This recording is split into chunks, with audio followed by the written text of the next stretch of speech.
بسم الله الرحمن الرحيم. قبل ما نبدأ كده خلينا نبدأ بالصلاة على سيدنا محمد عليه أفضل الصلاة والسلام. ويا رب يا رب كل ايد كده تنزل اسفل الفيديو وتضغط على كلمة اشتراك، يا رب اشترك في القناة وتعمل لايك وتشير الفيديو، يا رب تلمس الكعبة وتلمس قبر سيدنا محمد السنة دي يا رب العالمين. اللهم امين اللهم امين. قولوا امين. النهارده بقى ان شاء الله انا معايا صدرة فرخة. صدرة الفرخة دي انا جبتها وغسلتها غسلة كويسة، وبعد ما غسلتها بجيبها وبقطعها صوابع زي ما انتم شايفين كده. بعد ما بقطعها صوابع كده لازم اقطعها مكعبات، الصوابع دي بقطعها مكعبات والمكعبات تكون متساويه يعني قد بعضها في الحجم كده، عشان ما فيش واحده تستوي والتانيه تتهري مني. بعد ما بقطعها كلها كده وبخلصها من التقطيع بجيب حله وبحط فيها زيت على النار.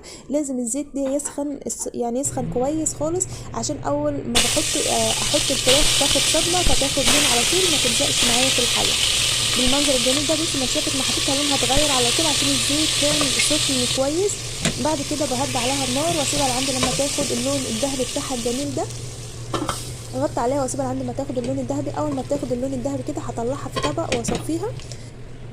ما شاء الله تبارك الرحمن، شايفين شكلها عامل ازاي؟ اللهم صل على النبي. ما شاء الله، صلى على النبي، صلى على النبي يا بخيل، صلى على النبي يا بخيله. في الكومنتات عليه افضل الصلاه والسلام خلي الصلاه توصل لسيدنا محمد عليه افضل الصلاه والسلام. بعد ما بطلعها في نفس الحله بنزل عليها ببصله انا مخرطاها تخريط وسط كده. بعد كده بنزل عليها بقرن فلفل انا مخرطاه قرن فلفل بارد. الناس اللي بتحبها سبايسي عادي ممكن تخرط عليها قرن فلفل حامي. بعد كده انا عندي فص توم انا هرساه بجيبه بنزل عليها يتحمروا مع بعض تحميره كويسه، يعني البصله بس تاخد معايا لون ذهبي كده. اول ما بتاخد اللون الذهبي الجميل واشم ريحه التوم بقى بنزل عليها بالصلصه على طول، بصلصه الطماطم انا فرمها عندي.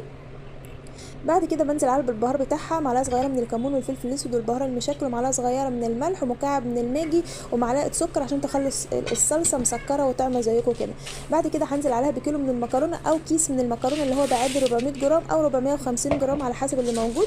بقلبه تقليبه كده. بعد كده هجيب بقى مكعبات الفراخ اللي انا مقطعاها كده ومديها صدمه كويسه في الزيت، وهنزل عليها بمج من الميه او مج من الشوربه.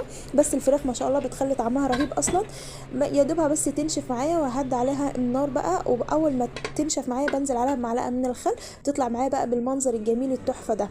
شايفين ما شاء الله طعمها عامل ازاي؟ ولا ريحتها بجد جنان تهوس كده ما شاء الله. اللي انا خايفه المكرونه تقع على الارض. ما شاء الله طعمها حكايه بالف هنا يا رب. يا ريت اي حد لو استفاد مني ولو حاجه قليله بس ينزل اسفل الفيديو يشترك في القناه ويدعمني، خلينا استفيد وانتوا كمان تستفيدوا بالف هنا وشفا. يا ريت ما تنسوش تنزلوا في الكومنتات وتصلوا على النبي، خلى الصلاه توصل لسيدنا محمد عليه افضل الصلاه والسلام. ولو عايزين اي وصفه قولوا لي في الكومنتات وانا ان شاء الله باذن الله هنزل لكم فيديو بيها. ومع السلامه.